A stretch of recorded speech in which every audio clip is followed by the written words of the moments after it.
Hi, Mystery Recapped here. Today, I am going to explain a Japanese youth comedy drama film called Flying Colors. Spoilers ahead. Watch out and take care.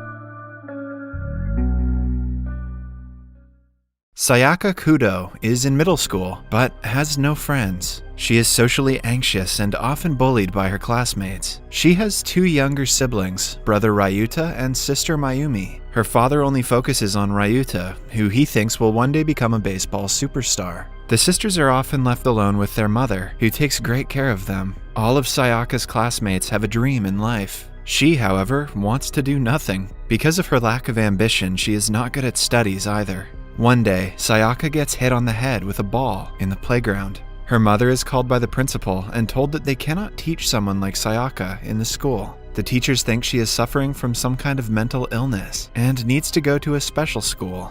Sayaka's mother begs them to give her daughter a second chance, but her words go to waste as the principal dismisses her. While returning home, Sayaka sees two schoolgirls walk past them. She comments that their uniform is pretty and hence is admitted to the same school. Sayaka is nervous on her first day, scared that the new classmates will bully her like the old ones. But to her surprise, everyone is nice to her, especially a group of three girls who befriend her instantly. They make her fold her skirt to make it shorter so it would look better. They also do her makeup and hair in the washroom and welcome her to their group. As the girls grow up, they transform into Gyaru, a person who follows Western traditions, typically dyes their hair blonde, and wears revealing clothes. They frequently dress up, party, drink, and smoke, completely disregarding their studies. Their homeroom teacher, Mr. Nishimura, scolds them every day and believes that they will certainly not get into college. Most days, Sayaka returns home in the morning when her father and brother are exercising outside the house. The relationship between her and her father has become non-existent with time. He only talks to her when he has to scold her, while she ignores him entirely.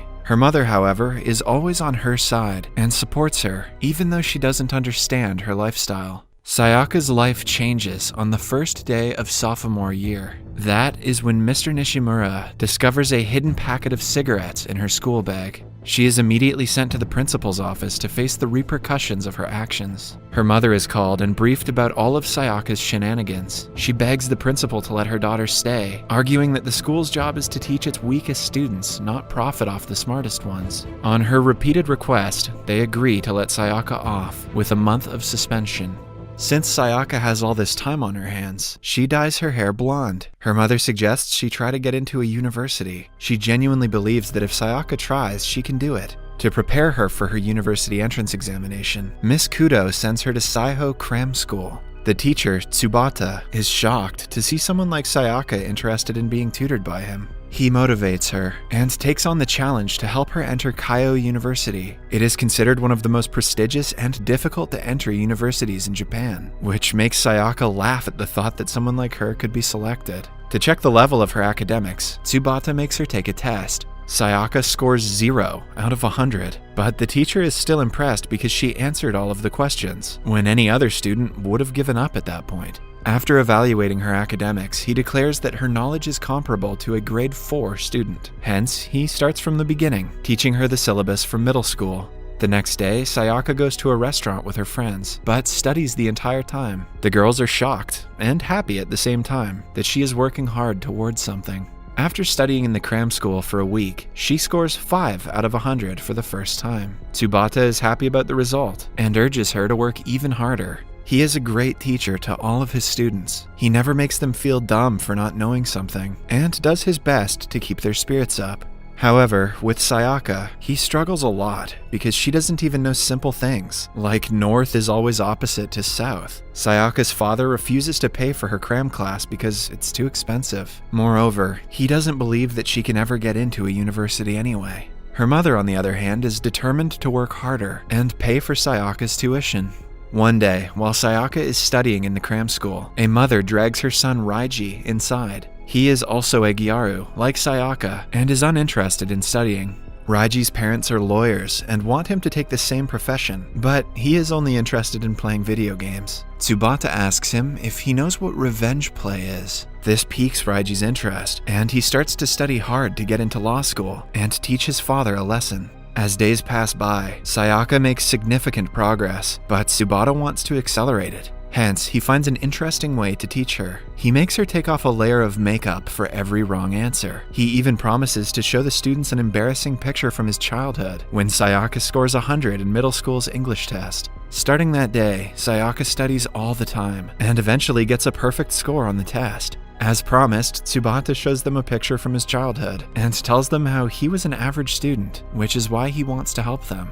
Following that, Sayaka dyes her hair black and continues going back to school. When Mr. Nishimura finds out she is aiming to go to a university, he jokes about dancing naked in the school's playground if she succeeds. Sayaka challenges him and is even more motivated after the incident. One day, Sayaka and Raiji are outside a restaurant when they see Tsubata meeting Mr. Nishimura. It turns out that Mr. Nishimura is also funding the cram classes and doesn't want Tsubata to take in weak students like Sayaka. He thinks the class's reputation is more important than the student's future. Tsubata argues that he has faith in Sayaka and knows that she will get into her desired university. Seeing a father figure stand up for her, Sayaka gets teary. At home, Miss Kudo notices that her daughter has grown into a better person since she has started to go to cram classes. The next day, she is called by Tsubata to discuss Sayaka's progress. He claims that Sayaka is the fastest learning student he has had, but since they do not have much time before the university entrance examination, she needs to come to cram class 6 days a week. This will cost her a lot of money, but she pays the school after taking a loan from her relatives. Sayaka finds out about this from Tsubata and is saddened that she is causing her mother so much trouble. One day, her friends invite her to a restaurant. Sayaka goes, but is busy studying the entire time. The girls then take her to the hot spring and claim that they will only hang out again after Sayaka's exams because they know how hard she is studying for it. Sayaka cries and thanks them for being understanding. A few months later, Sayaka finally upgrades to the high school syllabus book and has to study how to write an essay. Tsubata gives her several books and asks her to watch a lot of news. When the syllabus gets tougher, she has a hard time focusing. She even cuts her hair short to show her resolve. Over the weeks, she studies so hard that she dozes off during most of her classes at school. One day, Mr. Nishimura wakes her up by grabbing her hair. He calls her mother to tell her that her daughter hasn't improved since she was suspended, but Miss Kudo retaliates, saying that Sayaka is not the girl she was a few months ago. The next day at cram class, Raiji comes in with dark hair, glasses, and a completely changed look. On being asked, he says that Sayaka inspired him to work harder. Following that, Sayaka takes her first mock entrance exam. When the results are published, she is disappointed to have gotten only 60 out of 100, when the minimum score to get into her desired university is 70. Tsubata thinks it is incredible because only some months ago she would have scored 0, but Sayaka is disappointed that all the hard work is still not enough. She returns home to see her father manhandling her brother Ryuta for saying that he doesn't want to play baseball anymore. Ryuta snaps and pushes his father away, shouting that he never wanted to play baseball in the first place. He storms off and doesn't return home that night. The following day, Sayaka takes yet another mock exam, but still doesn't score enough. The stress and sleep deprivation catches up to her, and she loses motivation to study. Tsubata tries to motivate her, but his optimism makes her even more furious. She lashes out at him and runs away from the cram class. She doesn't come out of her room for the next 2 days. Then, one night, Ryuta returns home and informs his father that he has left the school's baseball team. Ever since Mr. Kudo had to give up on his dream of being a baseball player, he had dreamt of making his son the greatest player of all time. Seeing his dreams crash down once again, he hits Ryuta, asking him to come back to his senses. Miss Kudo gets so frustrated that she breaks a vehicle's window to stop her husband. When he is distracted, Ryuta takes the opportunity to run away from home again. Miss Kudo tells them about a time Ryuta had an asthma attack the night before a match because he was scared he would be scolded if he didn't perform well. She belittles her husband for being such an awful father to all of his children.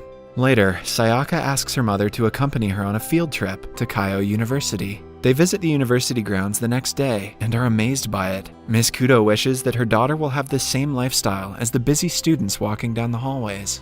At night, Sayaka goes to cram class and meets Tsubata. She apologizes for being rude and thanks him for being patient with her. She also promises to continue the classes from the next day.